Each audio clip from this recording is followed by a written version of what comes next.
Welcome back, everyone. This is Ray Choice, Master Certified Coach and Professional Coach Trainer, working internationally all across the planet. And I'm here to give you more free information on how you can communicate with anyone in any situation at any time with great success, even and especially when it's challenging. Okay? Now, in today's video, we're talking about your inner world, and then we're going to relate it to the outer world. Are you ready? So the first few videos we were talking about what people are looking for in great communication. We talked about the line and life above the line and life below the line. And I said life above the line opens up choice. Life below the line kills choice. Okay, the lower you go below the line, the more your state runs you rather than you choosing and controlling your state. Okay? So I've heard from many of you saying that you're playing with this concept, and I'm glad because it has been life-changing for me. I know that when I'm below the line, I'm being a reactor. When I am above the line, I am being a creator. And as I said in the last video, there's only one difference between these two words, and it's about seeing, right? It's about seeing. A creator sees first. A reactor, the seeing of what it is that you want, is way muddled in the middle. You're resisting, you're reacting to life first.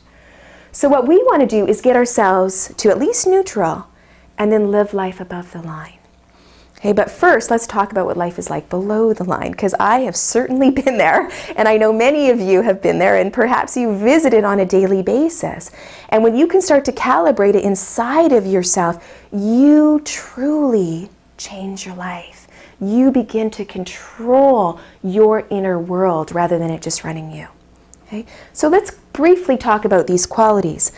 A reactor is somebody who shames and blames themselves or the outer world. Okay? We all know what it's like to experience shame. If we're not shaming, then what we're doing is blaming. We blame ourselves, we blame other people, and we're deflecting our responsibility in the situation. Shaming, blaming, complaining. If you find yourself complaining, that is a big red alert, like red alert, red alert, red alert. You're below the line. Time to check in with yourself and figure out how you can get yourself above the line. We'll be talking a lot about that in the coming videos.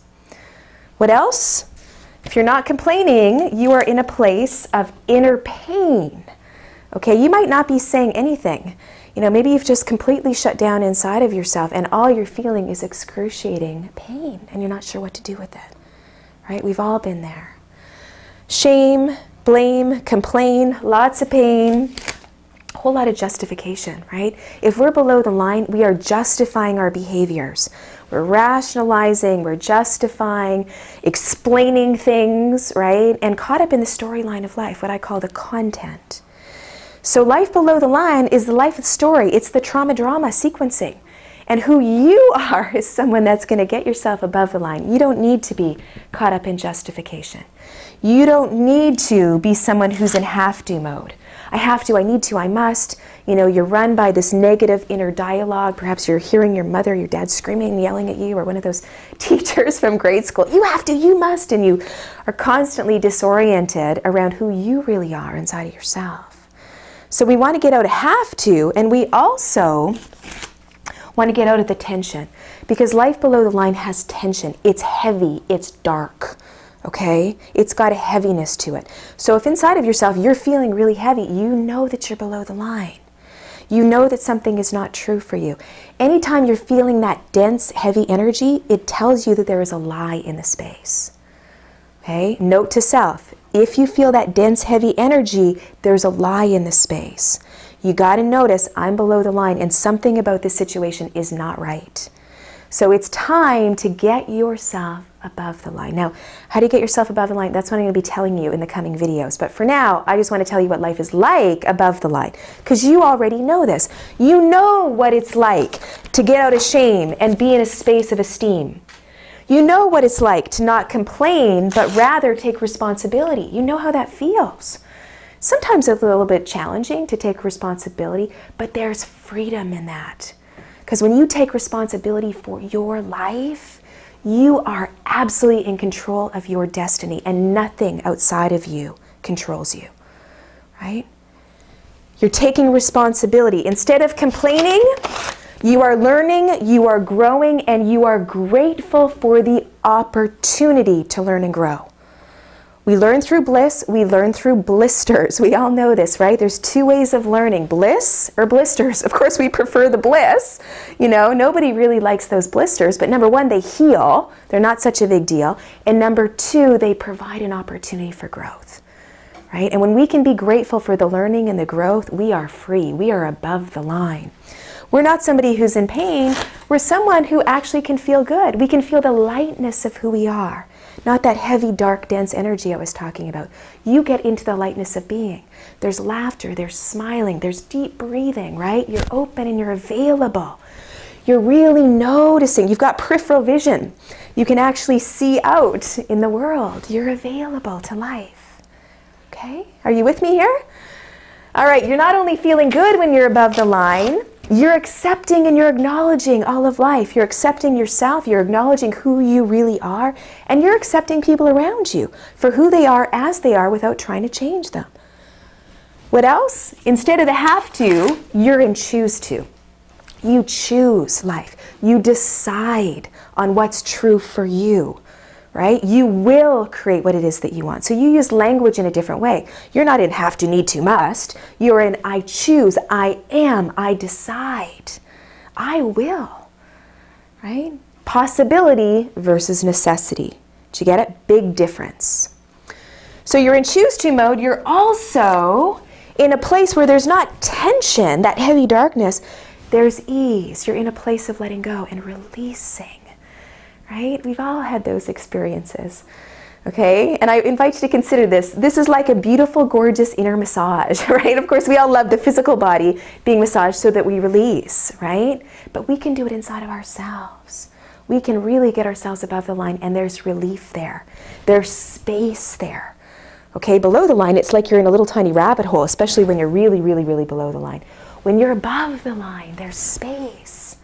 There's openness. There's availability. Right? And what else is there? Well, I didn't do the 8 here. When you're below the line, you have little to no choice. When you're above the line, you've got choices. You've got infinite choices, especially if you go way above that 10. All of life is an infinite possibility, and anything is possible for you. And most importantly, when you're above the line, you are able to build rapport with anyone in any situation at any time, no matter what's going on for them, right? This is where the skill set of exceptional communication comes in. Because when you're above the line, you've got compassion. You've got appreciation. You can enter that person's quote-unquote model of the world and love them for who they are. You don't need to change them. You don't need to fix them. When you're above the line, you can listen. You can ask powerful questions. You can honor who that person is and who they're becoming. So you're pretty much a gift to yourself, and you're a gift to life.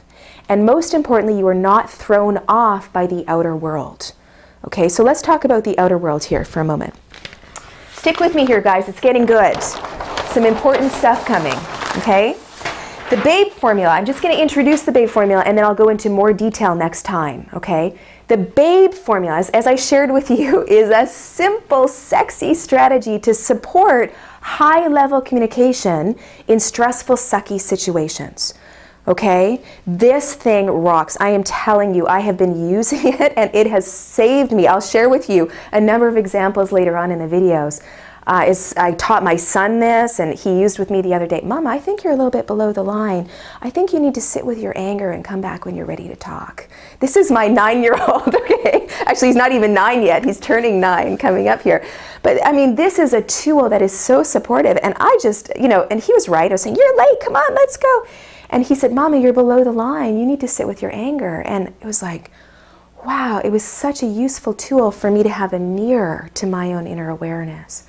And I've got heaps of examples how I've saved myself from going into the pit of despair by just using this technology. Okay, so lots of vulnerable sharing coming up here. But first, let's talk about the 2-step process. So BABE is actually an acronym. Why the Babe formula? Well, actually, the reason why it was originally called Babe is because I was with a friend named Babe when I came up with this. And I said, you know what? I'm going to attribute this to you. You're amazing. And if it wasn't for you asking the questions that you did, I wouldn't have pulled it together. Now, at the time, I didn't realize how powerful that was, right? Her name's Babe. And then afterwards, I went, wow, Babe, as in the innocence and the purity of mind when you're communicating. Babe, as in super sexy and really open and available. I know for myself, you know, I know I'm on good terms with someone when they're calling me Babe. You know, when I was married, when my husband said, hey, Babe, and I was calling him Babe, I knew that our communication was great. When he's saying, Ray Joyce, get out, you know, or my mother too, you know, she was always using terms of endearment. So when we're using terms like Babe or darling or dear, we are in a great space. Now, very quickly, inner work. You got to be available, the BA. When you're available, you are above the line and you're creating. Okay, now this is where the next part comes in, and I'll share it with you in the next video. The BE. The BE is to be effective. And how do you do that? You got to know the two ways that life comes at you. So I'm going to share that in the next video, the ways that the two life comes at you and how that works in relationship to the line. So I will see you in the next video when I share the Babe formula.